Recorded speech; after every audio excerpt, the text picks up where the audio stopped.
ദീപക്, ഇപ്പോൾ ആ നദിയുടെ പ്രതലത്തിൽ നമ്മൾ കാണുന്നത് കുറച്ച് തടിക്കഷണങ്ങളൊക്കെയാണ്, തടിയുടെ ഭാഗങ്ങളൊക്കെയാണ്. സുബാന ഫൈസിയുടെ ക്യാമറയിൽ ഇത്രയും നേരം നമ്മൾ വളരെ വ്യക്തമായി തന്നെ അത് കണ്ടുകൊണ്ടിരിക്കുകയായിരുന്നു. മൽപ്പെ നേരത്തെ ചവിട്ടി നിന്നതുമൊക്കെ ആ തടിയുടെ പുറത്താണ്, മരങ്ങളുടെ ഭാഗങ്ങളൊക്കെയാണ്. അതിന് താഴെയും ഒരു മൺതിട്ട പോലെ ഉണ്ടായിരുന്നു. ആ മണ്ണൊക്കെ അവിടെ നിന്ന് ഇളക്കി വിട്ടതാണോ? ആ 3 മൺകൂനകൾ, നടുവിൽ ഒരു വലുത്, അതിനുശേഷം അപ്പുറത്തും ഇപ്പുറത്തും, അതിൽ നിന്ന് വിട്ടുമാറിയുള്ള ഭാഗമാണോ ഇത്? ഇതിൻ്റെ ഒരു ലൊക്കേഷൻ എവിടെയായിട്ട് വരും?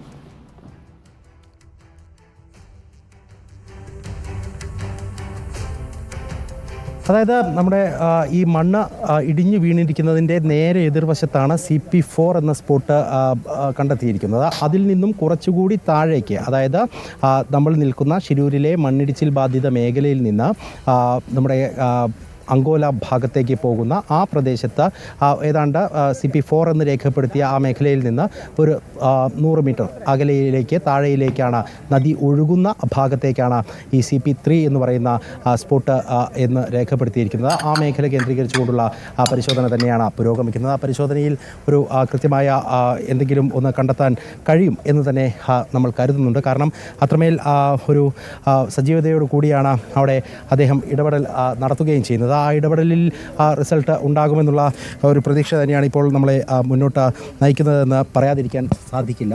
ഒപ്പം തന്നെ ഇനി എത്ര സമയം അവിടെ അദ്ദേഹം തുടരും എന്ന് മനസ്സിലാക്കണമെങ്കിൽ, കൃത്യമായി മനസ്സിലാക്കാൻ അല്പസമയവും കൂടി നമ്മൾ അദ്ദേഹത്തിൻ്റെ ഈ ഒരു നീക്കങ്ങൾ കൃത്യതയോടുകൂടി വീക്ഷിക്കേണ്ടി വരും.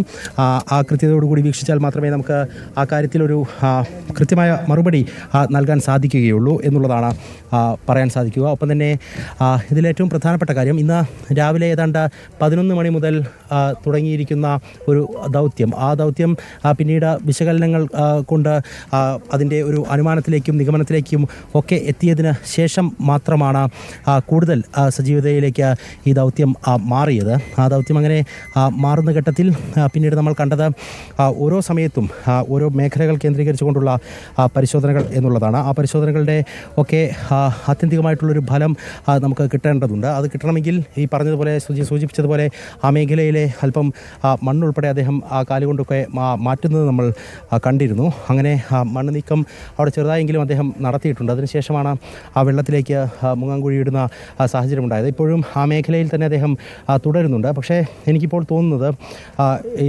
പ്രാദേശികമായി കൂടുതൽ രക്ഷാദൗത്യങ്ങളിലൊക്കെ പങ്കെടുത്ത ഒരു എക്സ്പീരിയൻസ് അദ്ദേഹത്തെ സംബന്ധിച്ച് ഉണ്ട് എന്നുള്ളതാണ്. ആ എക്സ്പീരിയൻസിൻ്റെ ഭാഗമായി തന്നെയാണ് ഇത്രയധികം കുത്തൊഴുക്കുള്ള, നമ്മൾ നേരത്തെയൊക്കെ പറഞ്ഞതുപോലെ 6.8 നോട്ട്സ് ഏതാണ്ട് അതിൽ കുത്തൊഴുക്കുള്ള ആ ഒരു ഗംഗാവലി നദിയുടെ ഒത്ത നടുക്ക് അദ്ദേഹം മറ്റ് സംവിധാനങ്ങളുടെ ഒന്നും അകമ്പടിയില്ലാതെ തന്നെ നിൽക്കുന്നതും ആ പരിശോധനകൾ പൂർത്തിയാക്കുന്നതും. ഒപ്പം തന്നെ ശ്രദ്ധിക്കേണ്ട ഒരു കാര്യം, ഇവിടെ മണ്ണിടിച്ചിലുണ്ടായതിന് ശേഷം ഈ നദിയിലേക്ക് വലിയ രീതിയിൽ മണ്ണ് ഡിപ്പോസിറ്റ് ചെയ്യപ്പെട്ടിട്ടുണ്ട്. അപ്പോൾ ആ നിൽക്കുന്ന മേഖലയിലൊക്കെ തന്നെ ആഴം എത്രയാണെന്ന് നമുക്ക് ഇവിടെ നിന്നും ഇപ്പോൾ ഈ ദൃശ്യങ്ങളിലൂടെ വളരെ പ്രകടമായി തന്നെ മനസ്സിലാക്കാൻ സാധിക്കും. വളരെ കുറഞ്ഞ ആഴം മാത്രമാണ് ആ മേഖലയിലുള്ളത്. അതുകൊണ്ട് തന്നെയാണ് അദ്ദേഹത്തിന് അവിടെ നിൽക്കാൻ കഴിയുന്നത്. ഒരുപക്ഷെ ഇതിൻ്റെ മറുകരയിലുണ്ടായിരുന്ന വീടുകൾ ഉൾപ്പെടെ തകർന്നു പോകുന്ന തരത്തിലേക്ക് കാര്യങ്ങളെ എത്തിച്ചതും ഈ നദിയുടെ ആഴത്തിൽ വന്ന കുറവ്, അതിന് മുകളിലേക്ക് മണ്ണ് വന്ന് വീഴുകയും നദിയിലുണ്ടായിരുന്ന ജലത്തിൻ്റെ തോത് വലിയ രീതിയിൽ മറുകരയിലേക്ക് അടിച്ചു കയറുകയും ചെയ്തതുകൊണ്ട് അത് തന്നെയാണ് എന്ന് ഈ ഒരു ഘട്ടത്തിൽ നമുക്ക് ഈ ദൃശ്യങ്ങൾ കാണുമ്പോൾ പറയാൻ സാധിക്കുന്നുണ്ട്. എന്നാലും ഞാൻ ആദ്യഘട്ടത്തിൽ സൂചിപ്പിച്ചതുപോലെ നമുക്ക് ആശാവഹമായ ഒരു ദീപക്, നേരത്തെ SP ഒക്കെ കരയിലേക്ക് വന്നുവെന്ന് സൂചിപ്പിച്ചിരുന്നല്ലോ. നമുക്കിപ്പോൾ ഈ ഒരു ഭാഗത്ത്, മൽപ്പയെ നിലയുറപ്പിച്ച ഭാഗത്ത് എന്തോ ഉണ്ട് എന്നൊരു സംശയം അദ്ദേഹത്തിനുണ്ട്. അതുകൊണ്ടാണ് അവിടെ തന്നെ തുടരുന്നത്. SP-യുടെയും കളക്ടറുടെയും ഒക്കെ ബ്രീഫിംഗ്, അതുകൊണ്ട് തന്നെ മൽപ്പെ കരയിലെത്തിയതിനു ശേഷം മതി എന്നവർ തീരുമാനിച്ചിരിക്കുകയാണോ? എന്താണ് കരയിൽ നിന്നുള്ള വിവരങ്ങൾ?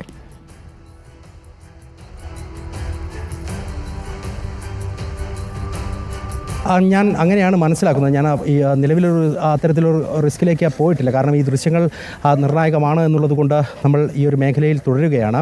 ഇനിയിപ്പോൾ അത്തരത്തിലൊരു പ്രതികരണം ഉണ്ടെങ്കിലും അത് നമുക്ക് പ്രേക്ഷകരിലേക്ക് എത്തിക്കാൻ കഴിയും എന്നുള്ളത് കൊണ്ട് തന്നെയാണ് ആ മേഖല കേന്ദ്രീകരിച്ചുകൊണ്ട് SP-യും അവിടെ ഒരു ബ്രീഫിംഗ് ഉണ്ടാവും. SP ഒരു ടെമ്പിളില്ലേ, ടെമ്പിൾ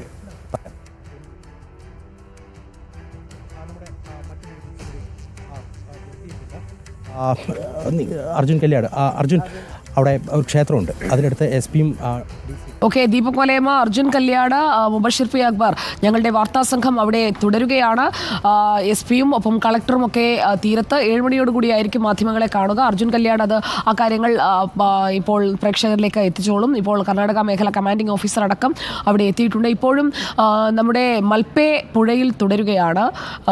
അവിടെ എന്താണ് സംഭവിക്കുന്നത് എന്നത് വ്യക്തമല്ല. അവിടെ ഒരു നിൽക്കാൻ കഴിയുന്ന ഒരു പ്ലാറ്റ്ഫോം അവിടെ ഈശ്വർ മൽപ്പയ്ക്ക് കിട്ടിയിട്ടുണ്ട്. ദീപക് മലയമ്മ നോക്കൂ, ആ നദിയിൽ ഇറങ്ങി നിൽക്കുകയാണ് ഇപ്പോൾ ഈശ്വർ മൽപ്പെ. കൃത്യമായി നിൽക്കാനും നടക്കാനും പറ്റുന്ന ഒരു പ്ലാറ്റ്ഫോം ആ ബോട്ട് മുതൽ ഇപ്പോൾ നിൽക്കുന്ന ഇടം വരെ കിട്ടുന്നുണ്ട്.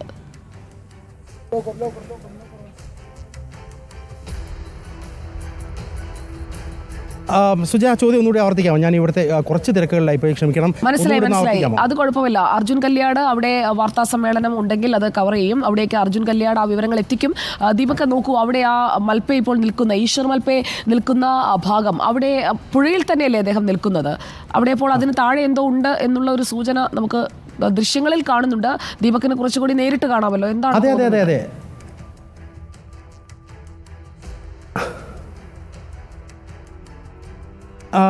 ഞാനിപ്പോൾ കാണുമ്പോൾ അത് നദിയുടെ ഒത്ത നടുഭാഗമാണ്. അതായത് നമ്മൾ ഈ ഒരു കരയിൽ നിന്നാണ് ഈ ദൃശ്യങ്ങൾ പകർത്തുന്നത്. ഇവിടുന്ന് ഏതാണ്ട് 110 മീറ്റർ എന്നുള്ളതാണ് നേരത്തെ തന്നെ രേഖപ്പെടുത്തിയിട്ടുള്ളത്. അതിന് അവിടുന്ന് അദ്ദേഹം നിൽക്കുന്ന ആ ഭാഗത്ത് നിന്ന് മറുകരയിലേക്കും ഏതാണ്ട് സമാനമായ ദൂരം ഉണ്ട് എന്നുള്ളതാണ്. അങ്ങനെ നോക്കുമ്പോൾ ആ നദിയുടെ ഒത്ത നടുക്കാണ് ഈശ്വർ ഉള്ളത്. ഈശ്വർ ഇപ്പോൾ ആ മേഖലയിൽ കുറേ സമയം ചെലവഴിച്ചു. അദ്ദേഹത്തിന് ചില സംശയങ്ങളുണ്ടായിരുന്നു. ആ സംശയങ്ങളുടെ ഭാഗമായി തന്നെയാണ് ആ മേഖലയിൽ നിലയുറപ്പിച്ചത്. പക്ഷേ അദ്ദേഹം എന്താണ് അത്തരമൊരു സംശയത്തിലേക്ക് അദ്ദേഹത്തെ നയിച്ചത് എന്നുള്ളത് സംബന്ധിച്ച് നമുക്കിപ്പോഴും വ്യക്തത കിട്ടുന്നില്ല. ഈ കരയിൽ നിന്ന് ഞാൻ ക്യാമറയിലൂടെ എത്തിക്കുന്ന ദൃശ്യങ്ങൾ എന്താണോ നിങ്ങൾ പ്രേക്ഷകരുൾപ്പെടെ അവിടെ കാണുന്നത്, സമാനമായ രീതിയിലുള്ള ഒരു ഉത്തരം അല്ലെങ്കിൽ ഒരു എന്തായിരിക്കും എന്നുള്ളൊരു കൗതുകം മാത്രമാണ് എന്നെ സംബന്ധിച്ചും ഇവിടുന്ന് പറയാൻ സാധിക്കുന്നത്. നേരിട്ട് എനിക്ക് കാണാൻ പറ്റുന്നുണ്ട്, അതൊരു യാഥാർത്ഥ്യമാണ്. പക്ഷേ അവിടെ എന്ത് നടക്കുന്നു എന്നുള്ളത് സംബന്ധിച്ച് നമുക്കൊരു വ്യക്തത കിട്ടുന്നില്ല. പക്ഷേ ഒരു കാര്യം ഉറപ്പാണ്, ആ മേഖലയിൽ നദിയിൽ വലിയ രീതിയിൽ മണ്ണ് വീണിട്ടുണ്ട്. അതുകൊണ്ട് തന്നെ അദ്ദേഹത്തിന് അവിടെ നിലയുറപ്പിച്ച് നിൽക്കാൻ സാധിക്കുന്നുണ്ട്. ഒഴുക്കുണ്ടെങ്കിൽ പോലും അദ്ദേഹം തല നനച്ച് അവിടെ ആ വെള്ളത്തിൽ നിൽക്കുന്നത് പോലും നമുക്ക് കാണാൻ സാധിക്കും. അദ്ദേഹം പല കാര്യങ്ങളും ആ സംഘത്തോട് ബ്രീഫ് ചെയ്യുന്നുണ്ട്. ആ മേഖലയിൽ നിന്നുകൊണ്ട് തന്നെ ബ്രീഫ് ചെയ്യുന്നുണ്ട്. ഒപ്പം തന്നെ അവിടെ 2 പോളുകൾ സ്ഥാപിച്ചിട്ടുണ്ട്. അതുകൊണ്ട് തന്നെ ആ പോളുകൾ ഉപയോഗിച്ചുകൊണ്ടാണ് അദ്ദേഹം പലപ്പോഴും നേരത്തെയൊക്കെ ഡൈവിംഗ് നടത്തുമ്പോഴും ആദ്യഘട്ടത്തിൽ വള്ളത്തിൽ നിന്ന് താഴേക്ക് പോകുന്നത് എന്നുള്ളതാണ് ഏറ്റവും പ്രധാനപ്പെട്ട കാര്യം. ഒപ്പം നേരത്തെ സുജയ ചോദിച്ച ആ ചോദ്യത്തിലേക്ക് തന്നെയാണ് ഞാനും കണ്ണു നട്ടിരിക്കുന്നത്. അതായത് ഈശ്വർ എന്തുകൊണ്ടായിരിക്കണം ഇത്രയും സമയം ആ മേഖലയിൽ പ്രവേശിക്കുന്നത്, അല്ലെങ്കിൽ അങ്ങനെ ഫോൺ ചെയ്യുന്നുണ്ട്, അവിടെ നിന്ന് ഫോൺ ചെയ്യുന്നുണ്ട്. നമുക്ക് സുബൈർ ആ ദൃശ്യങ്ങളിലേക്ക് നമുക്കൊന്ന് പോകാം. ഇപ്പോൾ അവിടെ നിന്ന് കിട്ടിയ കാര്യങ്ങൾ, അത് തീരത്ത് ഇപ്പോൾ SP അടക്കമുള്ളവർ തീരത്താണുള്ളത് അല്ലേ ദീപക്? അങ്ങനെയാണെങ്കിൽ അവിടെ കണ്ടെത്തിയ കാര്യങ്ങൾ അവിടെ തുടരണോ? അവിടെ എന്തോ ഒരു വസ്തുവിനെ കുറിച്ചുള്ള സൂചന അവിടെ SDRF കിട്ടിയിട്ടുണ്ട് എന്ന് വേണം മനസ്സിലാക്കാൻ.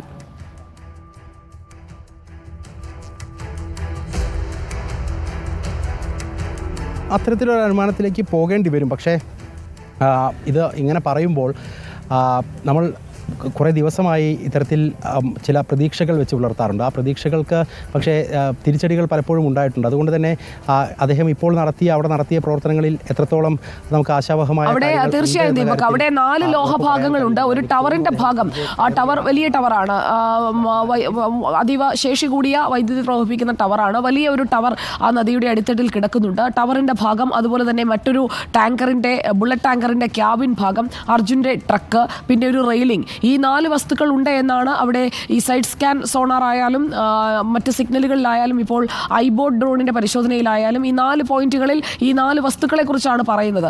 അതിൽ ഒരിടത്തെ സിഗ്നൽ വളരെ ലെസ്സാണ്, അത് ഈ റെയിലിംഗ് കിടക്കുന്ന ഭാഗമായിരിക്കാം. അപ്പോൾ ഈ മറ്റേ ക്യാബിൻ കിടക്കുന്ന ഭാഗം എന്ന് പറഞ്ഞ ഇടമാണോ ഈ നിൽക്കുന്ന ഇടം? ഈ ഐബോട്ട് ഡ്രോൺ സ്പോട്ട് ചെയ്ത ഏത് കോൺടാക്ട് പോയിന്റ് ആണ്?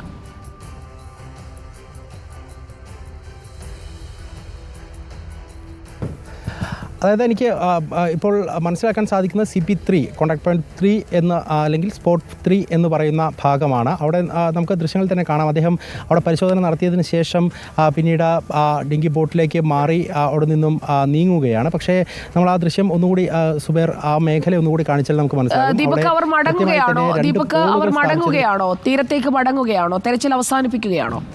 ഈശ്വറിലേക്ക് തന്നെ പോകാം.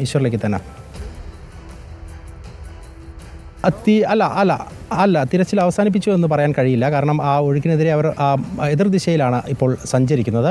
എന്ന് വെച്ചാൽ ഈ മണ്ണിടിച്ചിലുണ്ടായ ഭാഗത്തേക്കാണ് തിരികെ പോകുന്നത്. അവിടെ നിന്നും ഇനി മറ്റൊരു പോയിന്റിലേക്ക് അദ്ദേഹം പോകുമോ എന്നുള്ളത് അറിയേണ്ടതുണ്ട്. പക്ഷേ ഇപ്പോൾ അദ്ദേഹം നീങ്ങുന്നത് ഈ ഒഴുക്കിനെതിരെ എതിർവശത്ത്, അതായത് മണ്ണിടിച്ചിലുണ്ടായ മേഖലയിലേക്ക് തന്നെയാണ്. ഇവിടെ നിന്നും ഇപ്പോൾ നമ്മുടെ കാഴ്ചയിൽ നിന്ന് വള്ളങ്ങൾ മാഞ്ഞിട്ടുണ്ട്. അദ്ദേഹം ഏത് മേഖലയിലേക്കാണ് പോയതെന്ന് ഒന്ന് നോക്കണമെന്നുണ്ട്. പക്ഷേ അതിനും നമുക്ക് കടുത്ത നിയന്ത്രണങ്ങളുണ്ട്. ഇവിടെ മണ്ണിടിച്ചിലിനുള്ള സാധ്യത ഉള്ളതുകൊണ്ട് തന്നെ ആ മേഖലയിൽ നിന്ന് മാധ്യമങ്ങൾക്ക് അനുവദിച്ച സമയം കഴിഞ്ഞിരിക്കുകയാണ്. അതുകൊണ്ടാണ് നമുക്ക് ആ ദൃശ്യങ്ങളിലേക്ക് ഇറങ്ങിയ ഭാഗത്ത് നോക്കൂ ദീപക്, ഒരിക്കൽ കൂടി ആ ഭാഗത്തേക്ക് സുബൈർ ഫൈസി അവിടേക്കൊന്ന് സൂം ചെയ്യുകയാണെങ്കിൽ അവിടെ ആ മുളം തണ്ടുകൾ വെച്ച് അവർ അടയാളം സ്ഥാപിച്ചിട്ടുണ്ട്. ദീപക്,